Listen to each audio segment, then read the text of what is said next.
We have a fun podcast today. This is the last podcast before the Pesach break. Next week, because it's Pesach, there is no Parsha. So for the first time in a very long time, yours truly is not going to have to record a Parsha podcast. I'm not going to have to come to the Torch Center and to sit down in front of the microphone and to share with you an idea that you will find interesting and entertaining. I'm going to be off. I don't know what I'm going to do. Maybe I'll sleep in late. Maybe we'll go on a short vacation to the Caribbean. Maybe we'll just relax. What's that like? What should we do? Should we go boating? Should we go swimming? Should we just lounge around? Should we do a bicycle tour? Rollerblading on the bayou? I don't know what we're going to do. But next week we are off. It's Pesach. Because it's Pesach, we don't have a Parsha. And therefore, we're going to not have a podcast next week. The following week, we'll have the upcoming Parsha. But this week, it's the week before Pesach. A week from today, Pesach is already underway. And I'm sure all of y'all are busy in your frantic Pesach preparation, as am I will tell you. But I snuck here to the Torch Center to record something which I found to be very interesting. I think it's a powerful idea. It's something that I really, really enjoy. I think it's both topical to the festival upcoming and Parsha related. It's powerful. It's interesting. It's exciting. It's fun. And it's also maybe a bit distressing. And that to me is the perfect combo, the perfect concoction. It's interesting. It's stimulating. It's intriguing. And it's a little bit unsettling. That's the sweet spot here for the Parsha podcast. It's year 8 of the Parsha podcast. We go deep and deeper. Let us begin. This week we only have one segment. Really, it's 1.5. We'll call it 1.5 segments on this week's Parsha. Parsha's Metzora. Typically, Parshas Tazria and Metzora are together because this year is a leap year. We have 2 Adars. We had 2 Adars. We're already in the month of Nisan. We had 2 Adars already. Therefore, we need more Parshios, and therefore there are no double Parshios this year with the exception of Matos Maseh, which almost always is together even during leap years. And the subject matter of our Parsha, it's a continuation of last year's Parsha. It's the subject of Metzora, purity and impurity, and specifically the type of impurity that comes from tzaraas. There's a discoloration on your skin, on your garment, on your home, as we learned this week. And that's a sign that the Almighty is trying to send you a message. You need to improve. You need to repent. You are doing something wrong. The Talmud lists 7 different transgressions that may be the cause of tzaraas. Primary amongst them is lashon hara, speaking evil about someone else. When you speak evil about someone else, the Almighty will send you a message in the form of some sort of skin disease, skin disorder that could appear on your skin, but it could also be on your garment as a discoloration in your garment or on your home. And there are various different processes and protocols that you must follow in order to ameliorate, in order to atone and cleanse that particular sin, and thus to remove the blemish, the discoloration, the tzaraas that the sin caused. And if we look at this subject more broadly, we can collect a very interesting list of people and things that were stricken with tzaraas. So of course we know when Moshe was instructed by God, commissioned by God, to go save the Jewish people, this is the beginning of the book of Exodus, he initially resisted. He demurred. He said, I'm not worthy. They're not worthy. They won't believe me. And so on. This is the whole burning bush episode in chapters 3 and 4 of the book of Exodus. Moshe, he witnesses something very unusual, the burning bush. He goes to investigate. The angel representing God starts to speak to him and says, I saw the suffering of the Jewish people. Go save them. And Moshe launches a series of objections, culminating, of course, with the objection we'd like to revisit a lot here on the Parsha podcast. He says, go send Aaron instead. But along the way, Moshe accuses the Jewish people of not believing him, of not having faith. I'm going to say I'm coming to save you, and they will not believe me. And God tells him, take your hand, stick it into your garment. He sticks it in, he pulls it out, and his hand is white. It's white like snow. And Rashi there tells us that Moshe spoke lashon hara. He spoke evil talk against the nation, and therefore he was immediately stricken with tzaraas. He stuck his hand back in, and when it reemerged, it was once again restored to the color of his skin.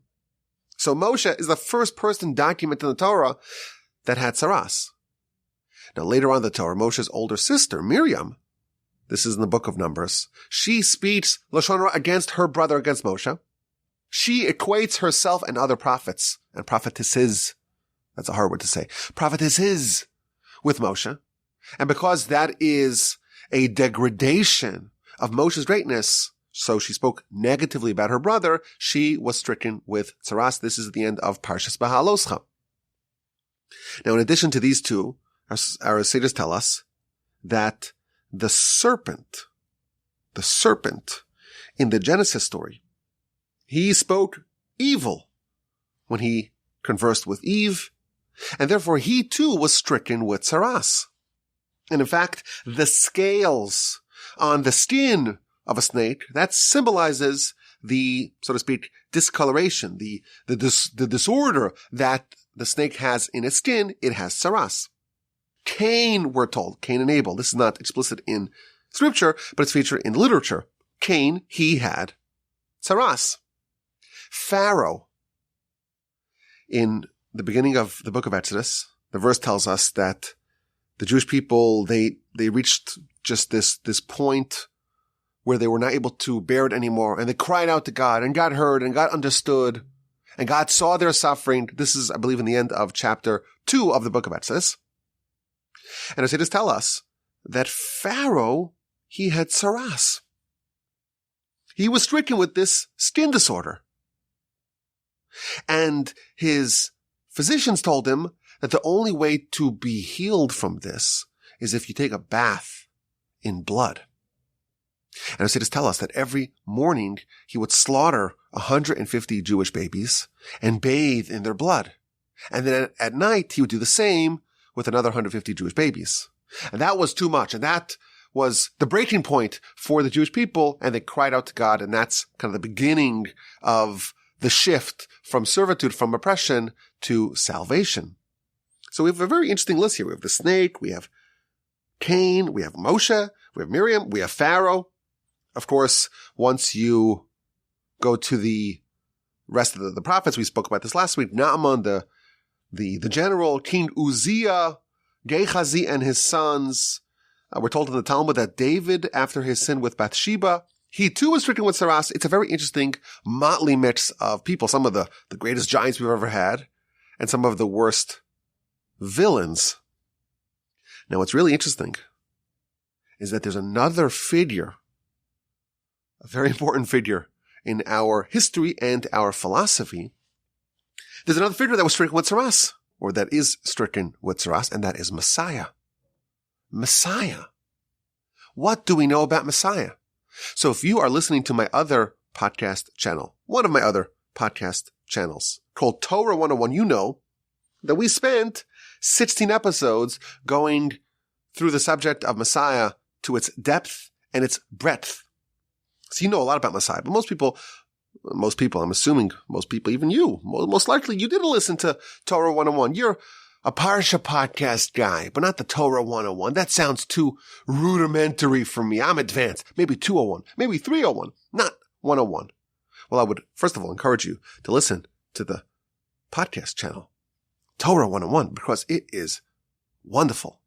At least that's what I think. But of course, I'm biased. But most people don't know anything about Messiah. But the basic contours of the idea is that Messiah is the third of this triumvirate. Abraham, Moshe, Messiah. Abraham is the founder of the Jewish people.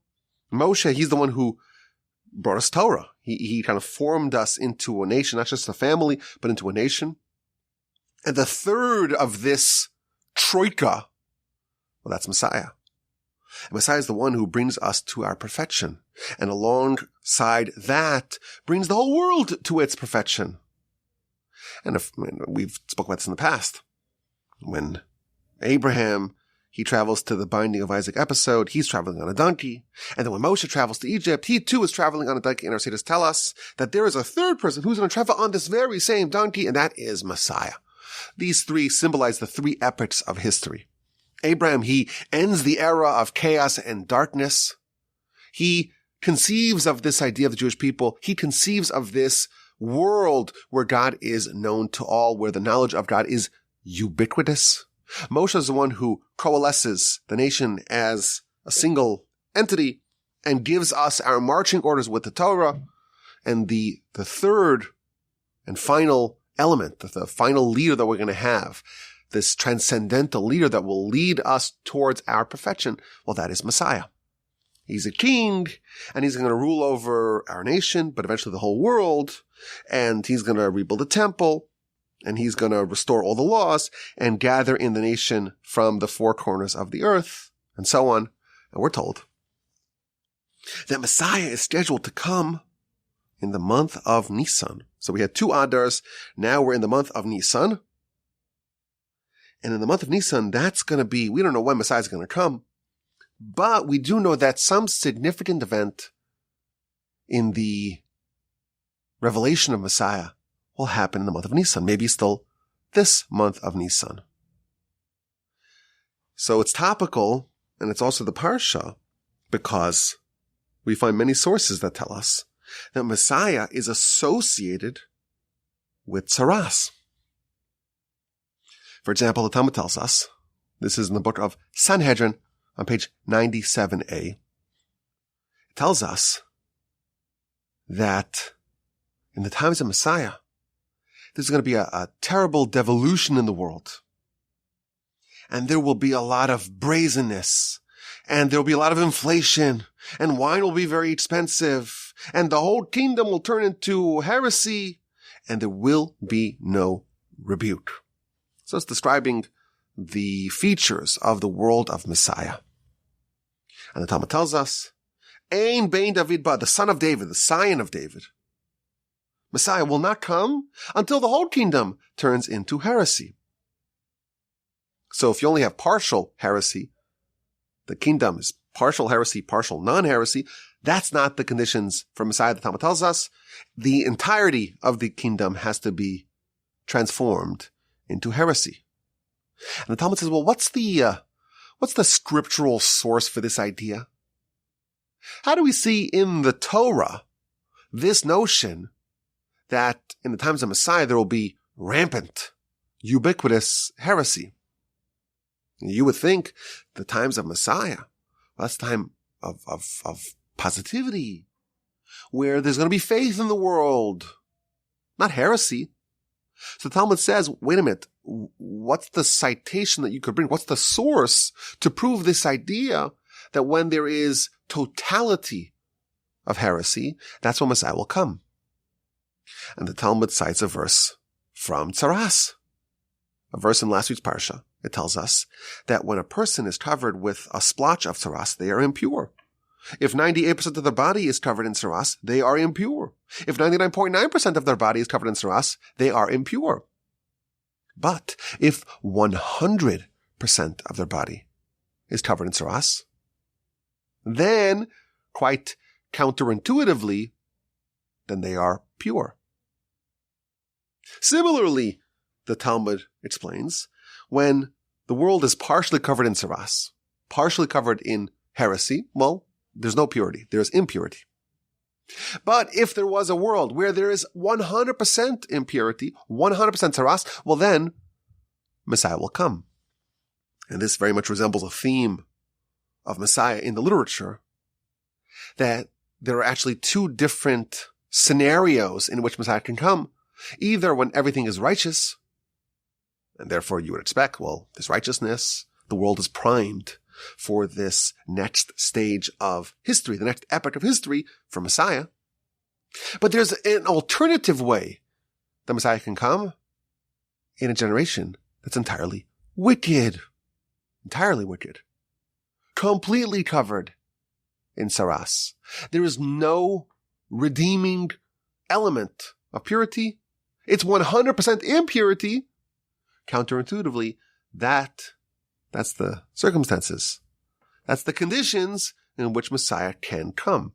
It's a very interesting concept, and you want to hear more about that idea, you have to listen to the Torah 101 podcast channel where we discuss this at length. But anyhow, what we do see, what we do observe from this teaching in the Talmud is that there is some sort of connection between Messiah and tzaraas. That's only one of the sources that I want to address, or at least one of the sources that prove this notion that Messiah is associated with tzaraas. The second source is much more direct. So if the previous source was in the book of Sanhedrin, page 97a, this second source is also in the book of Sanhedrin, not 97a, but 98a. And the reason why these are so close to each other is because those pages of Talmud, 97, 98, 99, and so on, in the book of Sanhedrin, they are completely dedicated to the subject of Messiah. But it tells us like this. It tells us a story. One of the great sages of the Talmudic era, his name was Rabbi Joshua ben Levi, the son of Levi. He was conversing with Elijah the prophet. So there's a conversation here between a great sage and Elijah the prophet. We know Elijah the prophet, he was a prophet, but he transitioned into an angel, and thus he didn't die. And there are many, many sightings of Elijah throughout history. In fact, many of the sages of the Talmudic era, they would have frequent encounters with Elijah. So it tells us that Rabbi Yeshua ben Levi, the sage, he is conversing with Elijah the prophet. And what do you ask Elijah if you meet him? We would ask is, well, what are the winning lottery tickets for the Powerball drawing? Or what stock should I buy? Give me some stock tips. Who's going to win the election? There's lots of questions that we would ask. But what does the great sage ask Elijah? He asks him the most important question. Will I merit a portion in Olam Haba, in the world to come? Will I be fortunate and meritorious enough to be worthy of inclusion in the world to come? So first of all, we learn from this that one of the great sages was not sure. All of us are confident that we're pretty righteous. We're pretty good. Maybe not perfect, but we're pretty good. We're certainly worthy of a space, a slot in the afterlife. The great sage wasn't so convinced. So he asks Elijah, am I meritorious to earn a portion in the world to come? So Elijah responded, if the Almighty is thus desirous, then you will be worthy of the world to come. If Hashem wants for you to enter the world to come, then you will enter. So Rabbi Yeshua responds, 2 I saw, and the voice of 3 I heard, meaning, I see myself, I see you, and I hear the Almighty. So that is an indication that Elijah is kind of referencing God's presence, and Rabbi Yehoshua ben Levi is acknowledging that as well. I hear God as well. Okay, so that question is not resolved. Elijah tells him, if God indeed deems you worthy, you'll be worthy, and we don't know exactly what the conclusion of that is quite yet. And then he has a follow-up question. What's his second question? The second question that Rabbi Yeshua ben Levi asks Elijah, Emas asi Mashiach, when is Messiah coming? It's a question that throughout our history, it's been asked millions of times. Because we know Messiah is coming. It's foretold in the Torah. It's prophesied in the Torah. All the prophets talk about it. But there is no date that we know of. So Rabbi Yeshua ben Levi asks Elijah, well, you're a prophet after all. You could let me know. The Talmud does tell us that, in fact, the prophets, they were able to forecast the events surrounding Messiah. And they knew when it would come. So Rabbi Yeshua ben Levi says to Elijah, well, tell me, when's Messiah coming? I'm so curious. I want to know. So Elijah tells him, why are you asking me? Don't ask me. Go ask Messiah yourself. Now that's a strange response, because if we knew who Messiah was, maybe we can fulfill that. But Elijah tells the rabbi, go ask Messiah yourself. He says, well, I don't know who he is and where he is. How do I locate him? Where do I find him? Where is Messiah dwelling? Where is he sitting? Where can I find him? So Elijah tells him where you find him. He is at the entrance of the city of Rome. Out of the city, by the entrance to the city, you'll see him. He's one of the people there.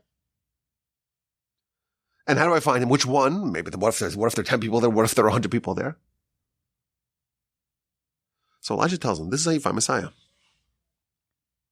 Out of the city, there are people who are in quarantine.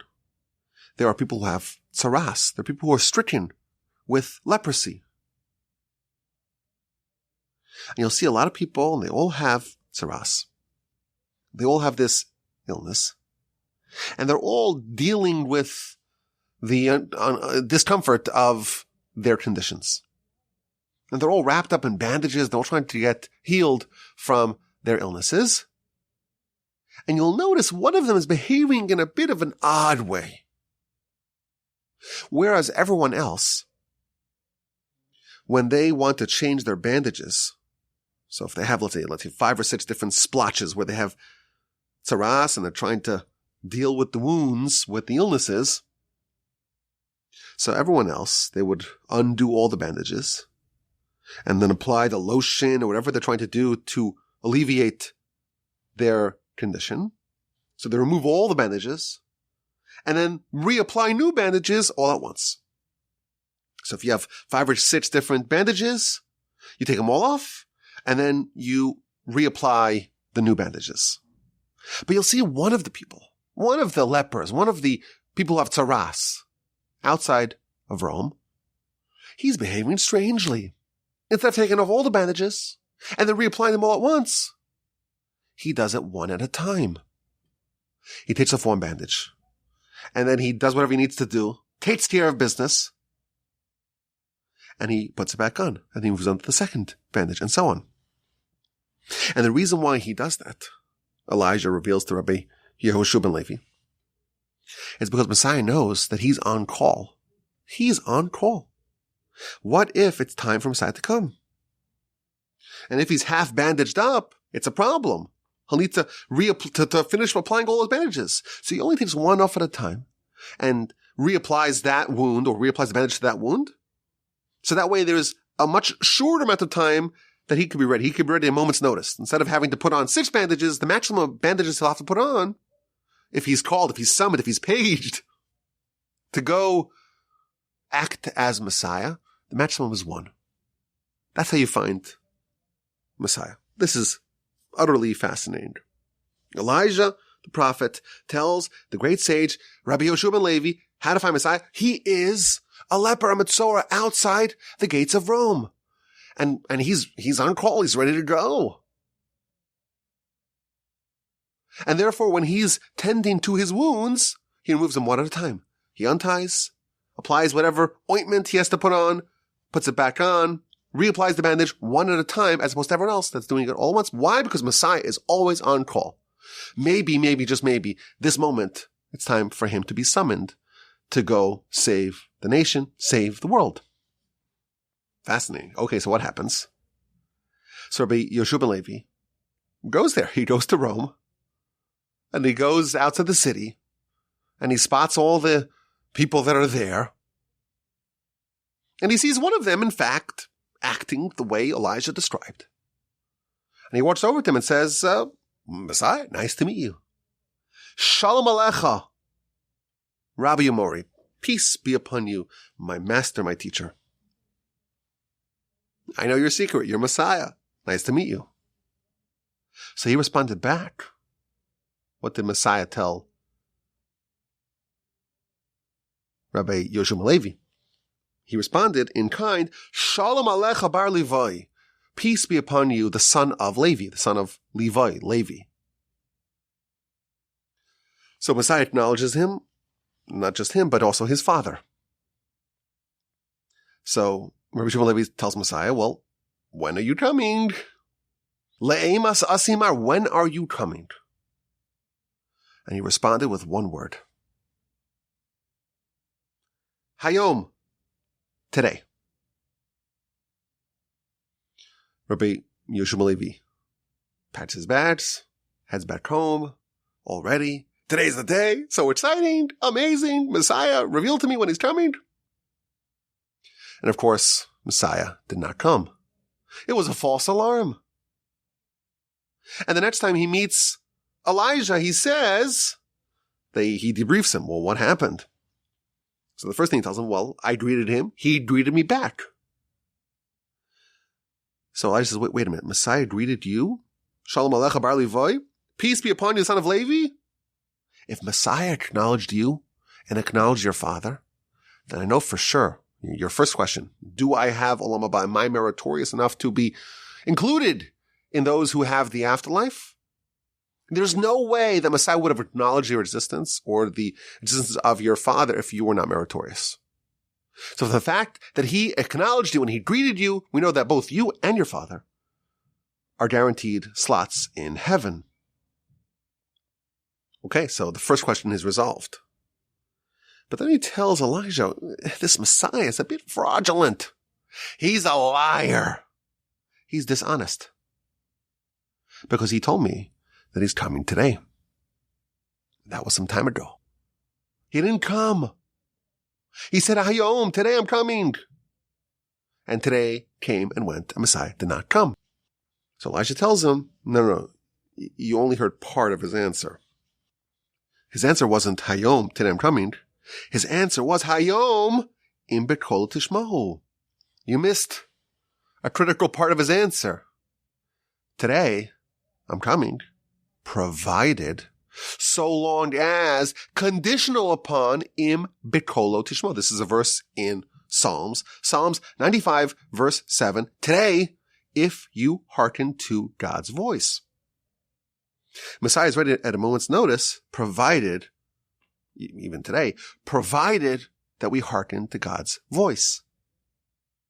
If we listen to God, if we are worthy of, in fact, being a people, a nation that is completely adhering to the word of Hashem, then Messiah comes. So you heard the first word of his answer, Hayom. That's true, today, Hayom, but you missed the condition, im bekol tishmo, if in his voice you shall hearken. Thus concludes the Talmud. Very, very, very fascinating.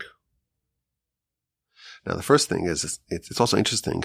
There's a bit of a contradiction in the narrative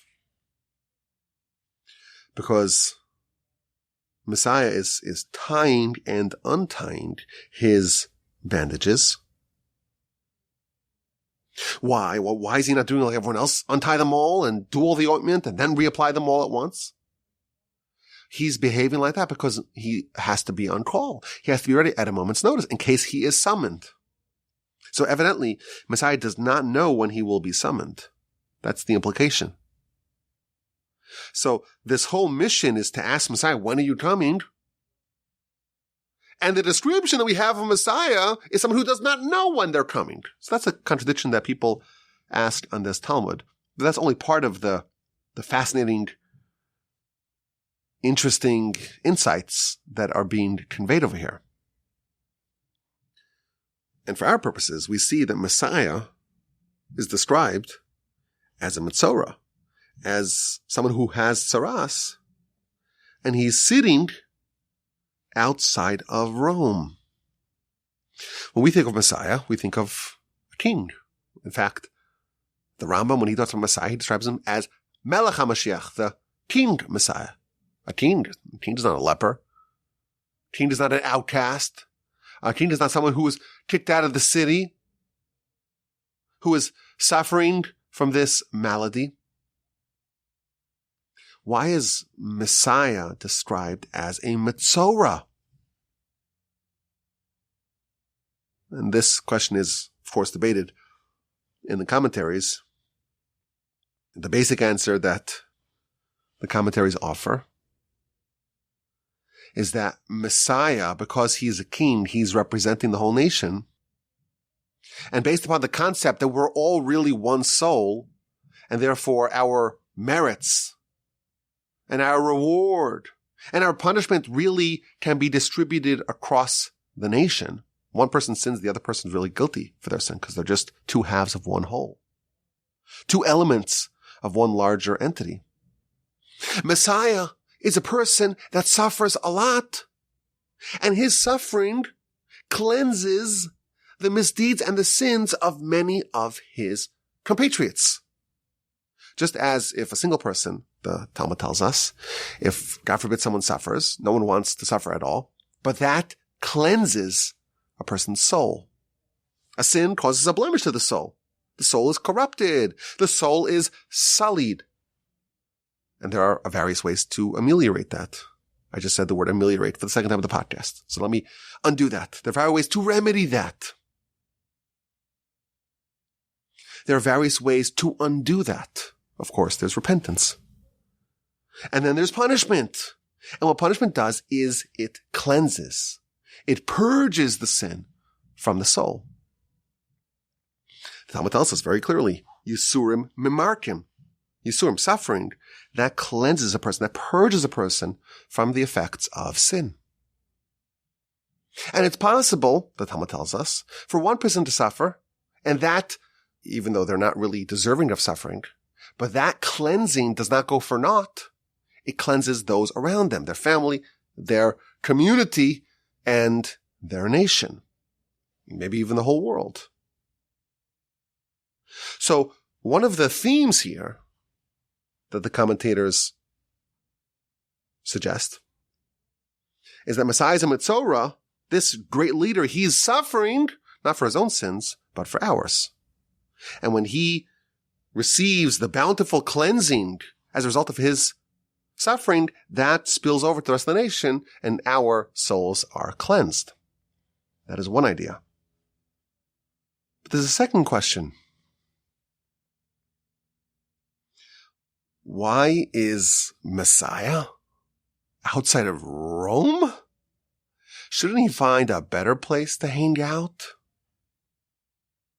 Of all places. So Messiah is a Metzora, that's question number one. But he's outside of Rome?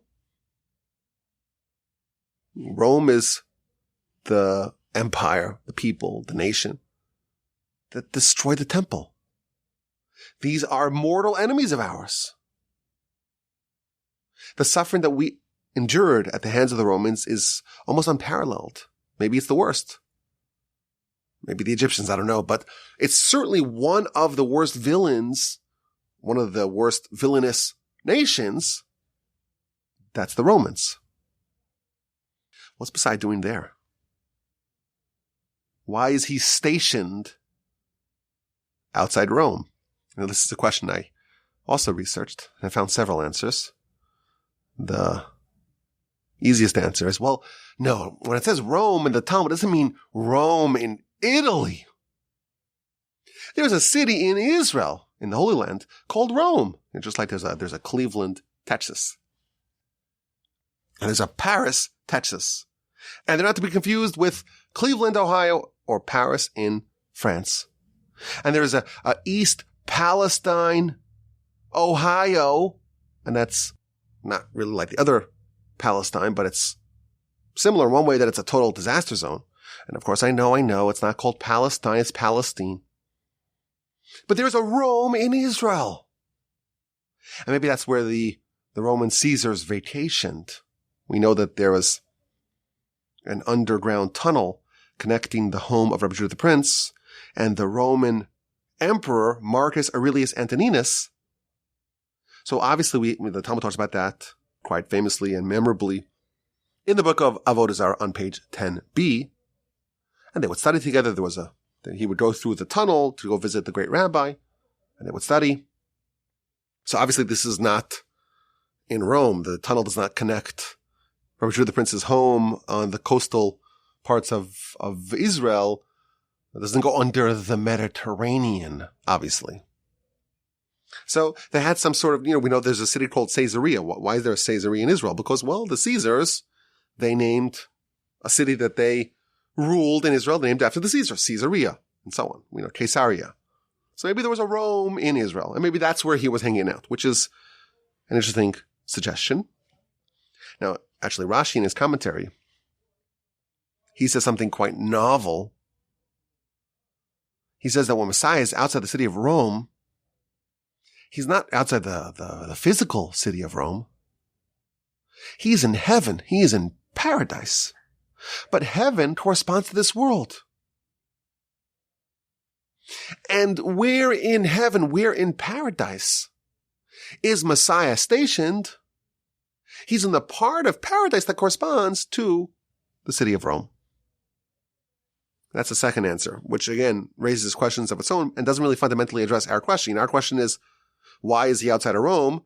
And even if you tell me that he's outside of Rome in heaven, well, why is he outside of Rome in heaven? Why is he not in Jerusalem of heaven? If heaven, if paradise, if Gan Eden corresponds to the whole world, well, there's a Rome in heaven. There's also a Jerusalem in heaven. Shouldn't he be there? I want to suggest an idea. It's a bit of a frightening idea. I like this idea. This is the kind of idea that I like. It's a little frightening. It's a little distressing. But I think it's very interesting and thought-provoking. What is a Metzora? Again, we call it a leper. It's not really a leper because it's a spiritual disease. But the first thing we know about a Metzora is that they are unwelcome. They must go outside of the city. They have to be alone, away from the rest of the populace. And of course, no one wants to be around them. No one wants anything to do with them. Everyone is scared that they will be stricken with whatever the Metzora has. So they're ostracized. They're a pariah. They're persona non grata. They are viewed as trouble. They have a disease. They have an illness. They have something wrong with them that maybe is a bit contagious, and no one wants any part of it. So they have to get out of there. Get out of here. Go away. I don't want to be near you. That's a Metzora. A Metzora is someone who is expelled from the city. And society wants nothing to do with them. Society distances themselves from the Metzora, from the leper. Messiah, he is indeed a Metzora.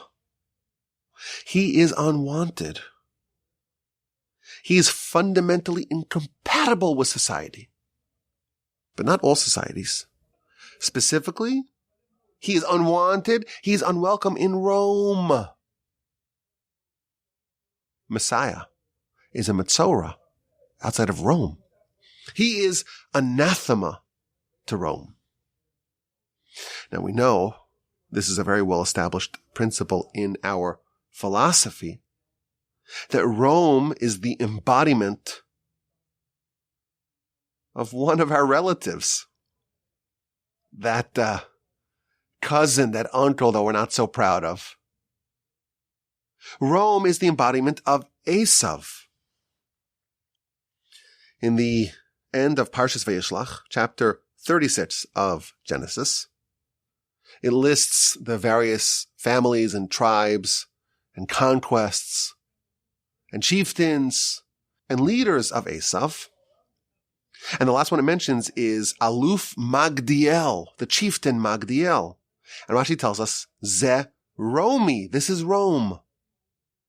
Rome comes from Esav.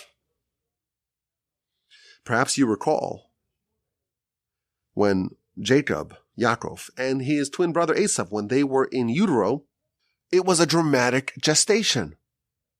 They were fighting. They were struggling. They were at each other's neck in utero. And Rebecca, the mom, she didn't know what to do with herself, so she went to the prophet. And the prophet tells her, Shnei goyim bevitneich, there's two kingdoms, there's two nations within you. Ula'om ela'om yamatz, and they're going to fight with each other. V'rav ya'avod tzayir. And the older one will ultimately be subject to the younger one. There's two nations within one person, Rebecca. One is Jacob and one is Esav. And Rashi tells us that this is embodied by Rabbi Judah the Prince, who was the leader of the Jewish people, and Antoninus, Marcus Aurelius Antoninus, the aforementioned Roman emperor. Rome, well, that's the embodiment of Esav. And this one Roman emperor, well, he's the best version of Esav, and this is the powerful one, the prideful ones that's within Rebekah's uterus. Now, there's a lot of discussion as to how exactly Esav, who was living in Israel, in Edom, which is maybe to the southeast of Israel. He's in Mount Seir, but he's certainly a Semite. He's in the Middle East. How does he end up across the Mediterranean in Italy? How does he end up in Rome? When we say that Rome is Esav, it doesn't mean just that the ideals of Rome are an embodiment of the philosophy of Esav. It means that quite literally, the founding of Rome was done by descendants of Esav. So there's a lot of discussion about how exactly Esav and his families and his lineage, how they ended up in Europe. And there are a variety of explanations. In one explanation, Sancheriv, he was the Assyrian king. He's the one who conquered the northern kingdom of Israel and sent the 10 lost tribes to parts unknown. When he conquered Esav, he did to them what he did to the 10 lost tribes. Just like he took the 10 lost tribes and sent them away. That was his policy. It was a policy of relocation.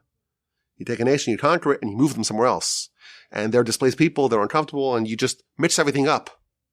That's what he did.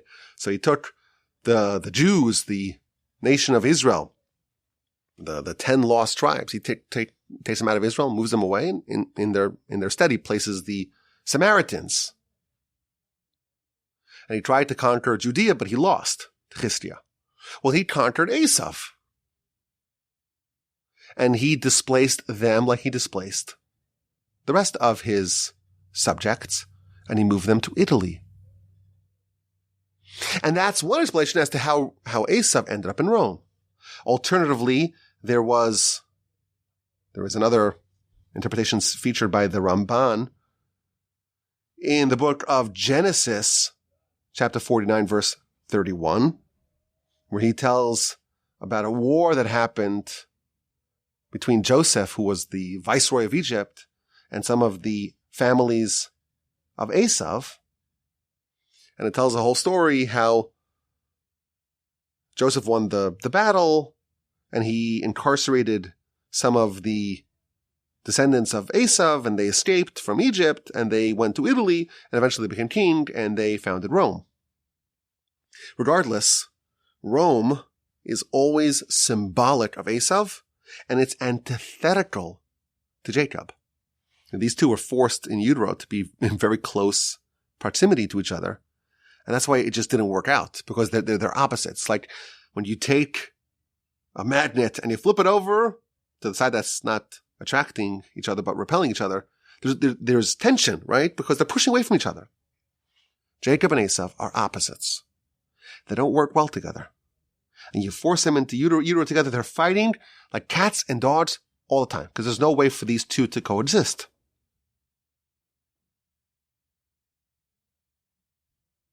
And in fact, in Rashi's commentary to the birth narrative, to the gestation narrative of Jacob and Esav, Rashi tells us that this battle, this inability to coexist between Jacob and Esav, it's quite literally similar to the magnets. When one's on top, the other one has to be on bottom. Again, they're repelling each other. They're opposites. When one ascends, the other one falls. And the Talmud actually tells us, if someone tells you that Rome and Jerusalem are both destroyed, don't believe them. If someone tells you that they're both flourishing, Rome and Jerusalem, don't believe them. If someone tells you that Rome is thriving and Jerusalem is destroyed, or Jerusalem is thriving and Rome is destroyed, then you can believe them. They are opposites. If one is up, the other must be down. They are always going to be inverted from each other. Messiah, he's the complete embodiment of Jacob. He's 100% Jacob. And he is a Metzora in Rome. In Rome, he is an outcast. He is unwelcome. He is expelled from the city.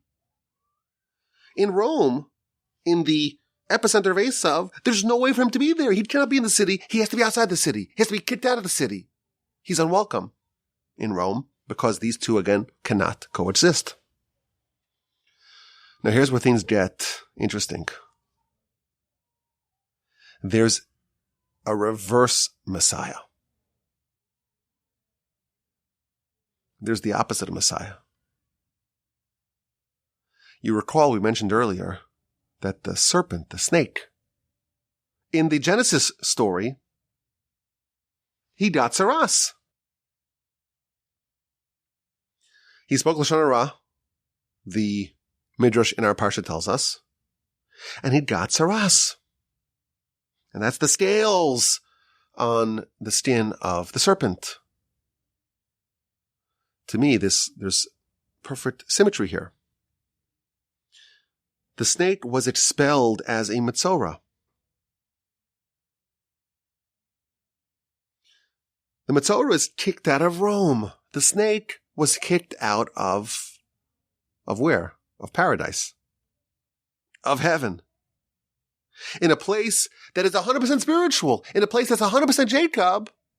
Well, from there, the serpent is expelled. Just as Messiah is completely incompatible with Rome, the snake is completely incompatible with the place that he was expelled from, with paradise, with Gan Eden. Now, it's fascinating.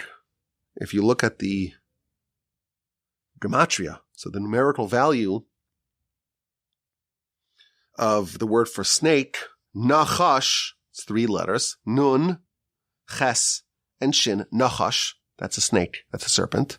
Well, the nun is 50, the ches is 8, and the shin is 300, so 358. That is the exact same gematria as the word Mashiach. The mem is 40. The shin is, again, 300, so 340. The yud is 10, 350, and the ches, Mashiach, is 8, 358. The commentaries all note that the Nachash, the serpent, the primordial serpent, that's 358, and Messiah is 358. And we now know that they both had tzaraas, right? They both had tzaraas. So they're the same thing, just complete mirror images of each other. They're both at odds, completely at odds, with the world that represents the opposite of them. They're both a Metzora from the world, from the universe in which the opposite side reigns. So they're the same, they're mirror images of each other, but in opposite directions. Messiah is unwelcome in Rome, and the serpent is unwelcome in heaven. Jacob also has a Rome. Jacob also has an epicenter. That's paradise. And from there the snake is expelled. And thus Messiah, that is the complete opposite idea of the serpent in heaven. And in fact, the Talmud tells us that the showdown really of Messiah is Messiah against the serpent. 358 versus 358. Who is going to win? Spoiler alert, we know who's going to win. And that's the role of Messiah. Messiah's job is to eliminate the Yetzer Hara. People wonder, well, how's the whole world going to change? If all you did was eliminate the Yetzer Hara, in a second, the entire world changes. The only way that we can ignore the reality of God, the only way that we can have that concealed, it's only because of the existence of the Yetzer Hara, of the evil inclination. The evil inclination is called the foreign God because that is the force that obstructs our ability to connect and to perceive and to submit ourselves before the Almighty. Now, when I was talking over this idea with my study partner, Rabbi Byron, he gave me a Botnikian insight. He just came up with this on the spot, just to get a sense of the kind of caliber of people we're dealing with here. This just popped up on the spot. Listen to this. Listen to this. So, Messiah, well, that's 358. Nachash, the serpent, that's also 358. And we explained they're opposites. Messiah is the Metzora. He's the one who has tzaraas outside of Rome. And the snake, the serpent, well, he's also the Metzora. He's also the leper outside of paradise. The Rome, so to speak, the epicenter, the headquarters of Jacob. There's one person who is 358 plus 358.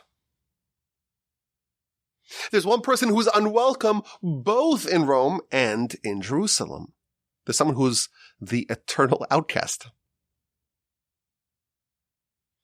There's one person who's 358 plus 358. Well, what's that? That's 716, right? How would you figure that out? Because 350 plus 350 is 700, and 8 plus 8 is 16. There's a third person who has tzaraas, but it's the kind of tzaraas that makes them completely unwelcome in both environments. The Talmud tells us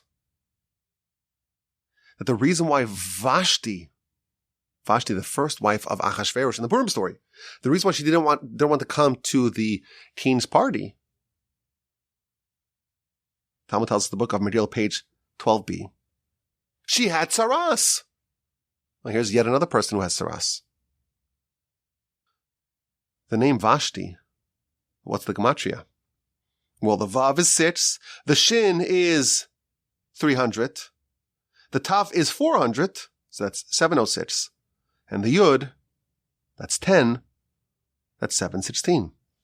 So Rabbi Byron says, wait a minute, if we have the Nachash, the serpent, 358, and Messiah, 358, Vashti, she's also a Metzora, she also has tzaraas, and she's 716, because she's the one who's not welcome neither in Jerusalem and neither in Rome. She's wicked. She represents the tzaraas. We don't want her. We have nothing to do with her. We learn, the Talmud tells us all the terrible things she used to do to the Jewish girls that she enslaved. And even Achashverosh doesn't want her.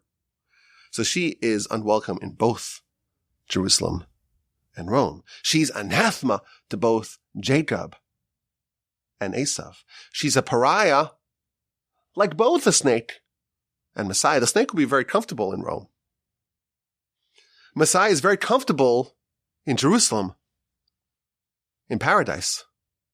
They're only a Metzora for the opposite camp, for the opposite headquarters. Vashti is 716. Well, she's unwelcome in both. Now, the reason why this is a bit of a distressing idea is because a lot of us have some rosy expectations for what Messiah is going to look like. Because after all, it does refer to a world of utopia, world peace, prosperity for all. Everyone's united under one flag.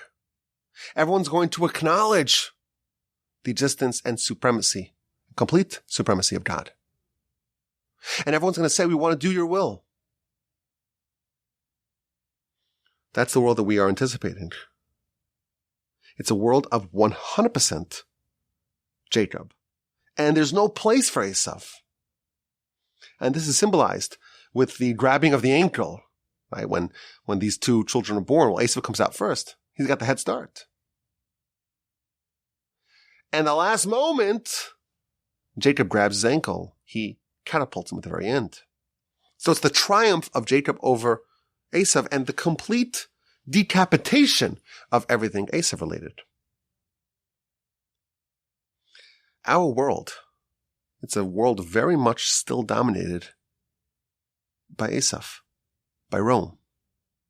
We could call it maybe Western culture, Western civilization. It's a world dominated by Esav. And I think we may be a bit shocked to learn that the world of Messiah, it's completely 1,000% incompatible with Esav. Completely incompatible with Esav. 100%. He is outside of Rome. He's outside of the city. He's unwelcome in the city. Now, when I was having a chat with a friend of mine on Shabbos, he told me something that you will find disturbing.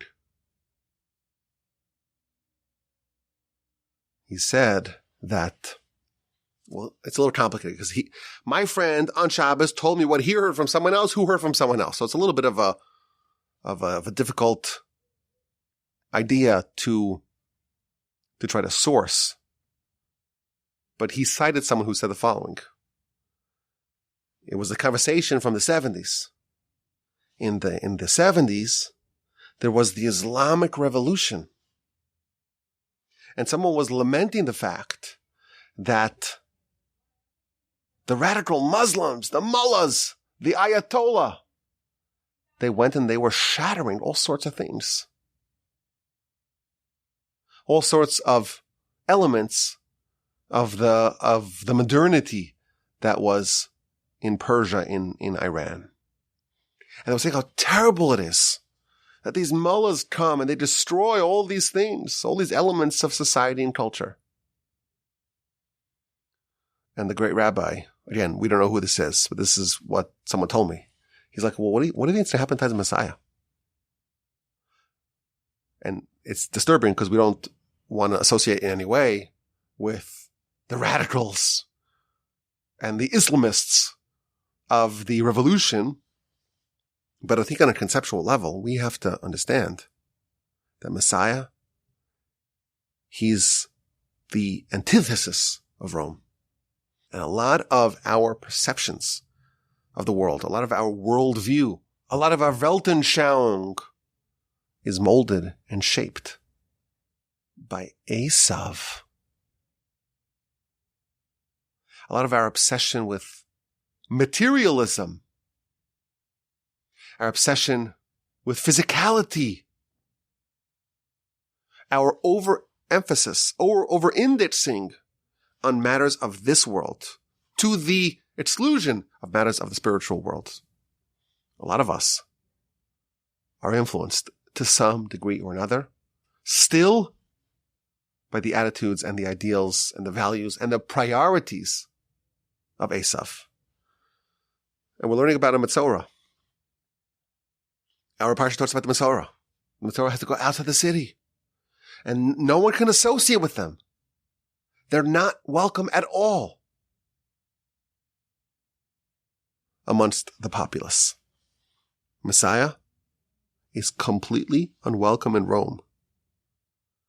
And the reverse is also true. Rome is completely unwelcome in Messiah. And that's a scary idea. It's distressing. It is topical because, this is the month of redemption. And we know that Messiah will come, or at least one element of Messiah will happen in the month of Nisan.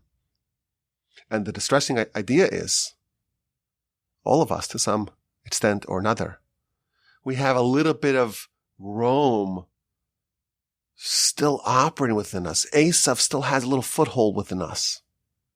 The values, the ideals, the priorities of Esav still play a role.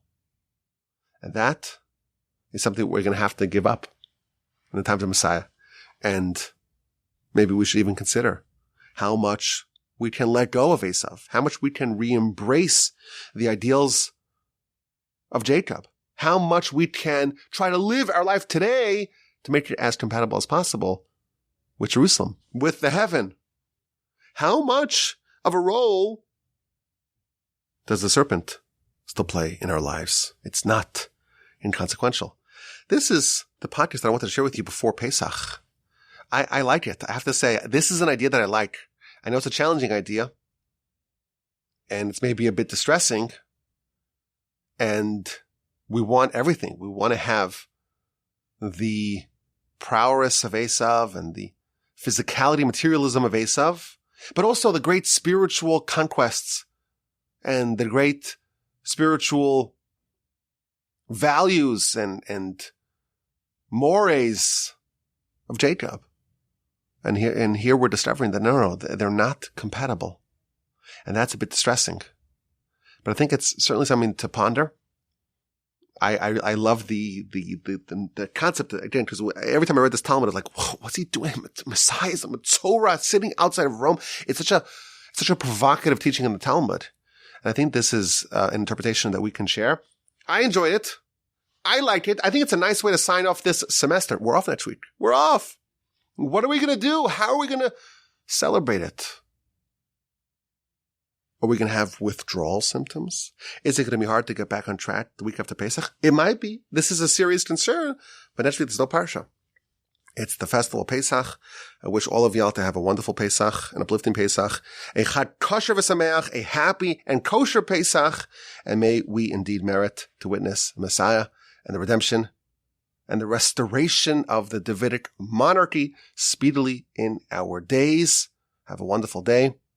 Have a wonderful Shabbos. Have a splendid Pesach. And please, God, we'll talk again after Pesach. And as always, my email address is rabbiwolbe@gmail.com.